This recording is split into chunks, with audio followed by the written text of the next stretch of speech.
Let's get right into it. Today in this explainer, we're unpacking what is absolutely a masterstroke in the media and entertainment world. We're looking at how JioHotstar took the highly anticipated digital premiere of the blockbuster film Durandar 2 and completely reinvented the advertising model from the ground up. By the end of this, you're going to see exactly how the line between a traditional movie premiere and a live national event has been completely erased. But before we even touch that brilliant streaming strategy, we have to talk about the sheer, undeniable gravity of this film. 1,812 crore rupees. That is the staggering worldwide box office collection Durandar 2 brought in during its 77-day theatrical run. I mean, we're talking about monumental scale here. You don't just quietly drop a product with this level of hype onto a streaming platform, right? You have to turn it into a massive cultural moment. When a film hits this kind of financial stratosphere, the traditional streaming playbook goes right out the window. All right, let's jump into Section 1, the Blockbuster Foundation, structuring the OTT deal.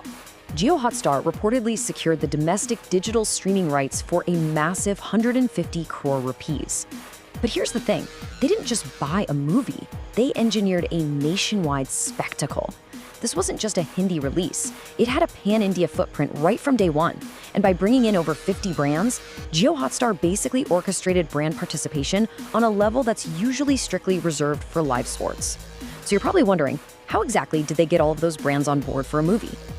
That brings us to Section 2, the 7 p.m. masterstroke, changing viewing habits. Think about how this usually works. Typically, OTT platforms drop their new movies right at midnight. It completely relies on solitary viewing, letting you watch whenever, maybe doing a bit of midnight scrolling in bed by yourself. But JioHotstar flipped the script. They forced a shared national event. By locking the premiere of Durandar 2 to exactly June 4th, 2026 at 7 p.m., they essentially ripped up the streaming rulebook. They leveraged their 500 million monthly active users and transported us right back to the days of mandatory family co-viewing in the living room. Think about it. Instead of everyone retreating to their own personal screens in different rooms, you're back on the couch, fighting over the popcorn, watching together as a household. So how do you actually force millions of people to tune in at the exact same minute for a movie they might have already seen in theaters? Well, they used some pretty brilliant tactics. First, kick things off with a 30-minute live pre-show featuring unscripted cast interactions to build immediate social media traction.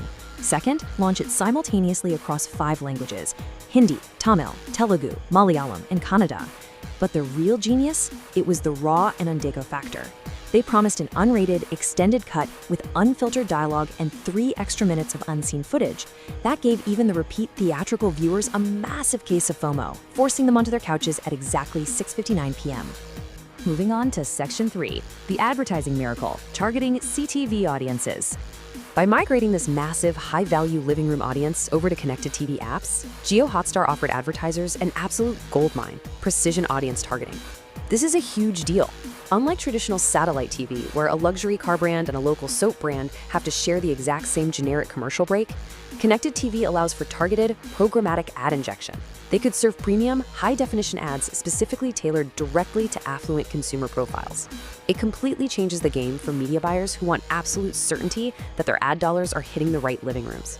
And because of that incredible targeting capability, JioHotstar secured a 50-plus brand coalition for just a single movie premiere. We're talking about corporate heavyweights here, like Pidilite's Fevicol and Opela's Dolcoflex. By tying these ad placements right to the pre-show, brands secured non-skippable premium slots without getting lost in the chaotic noise you usually get during a live match. And here's the real kicker. Unlike a live cricket tournament, where ad relevance plummets the exact second the match ends, a blockbuster movie provides sustained, long-tail brand equity as millions more stream the film over the entire weekend. They literally monetized a single movie premiere exactly like a traditional primetime cricket tournament. Which takes us to Section 4, the live traffic reality, addressing the critics. Yeah, to be fair, internet watchdogs and certain media outlets were pretty quick to point out a slight irony in the marketing here. As one headline bluntly put it, main sponsor, live entertainment, main result, audiences showed the difference between a movie and a pitch. The core criticism basically revolved around the label live entertainment being heavily applied to what is, at the end of the day, a pre-recorded film sitting on a server. Critics argue that no matter how much you hype up an extended cut, viewers know they can ultimately just watch it tomorrow in their own time. And this perfectly brings us to the live traffic paradox. Critics correctly pointed out that a movie stream is never going to pull in the 4 to 6 crore frantic, simultaneous live viewers of an IPL final over. But ask any media buyer, and they will tell you this is a false equivalence. It really comes down to perishable media versus durable media. Cricket is perishable. It sells based entirely on the anxiety of the exact moment. A movie, though, a movie is durable. While sports might have a higher peak concurrency for a few minutes, this movie delivered high-quality, targeted ad engagement over a much longer lifespan. It's just a different kind of victory, one that doesn't actually need stadium noise to be highly profitable. Finally, Section 5, the new digital TRP, the macro industry shift. As you can see, the rules of entertainment success have fundamentally been rewritten. In the old satellite TV model, success was measured by BARC TRP ratings that were delivered weeks after the actual broadcast. But the new model, it uses real-time digital concurrency and account reach metrics. We've completely moved from linear commercial breaks, where literally everyone sees the exact same ad, to connected TV's targeted ad injection. And instead of time limitations restricting movies to just 10 or 12 main sponsors, we're now seeing 50-plus diverse national brands integrated seamlessly. Traditional satellite TV TRPs are being completely replaced by a smarter, much faster system.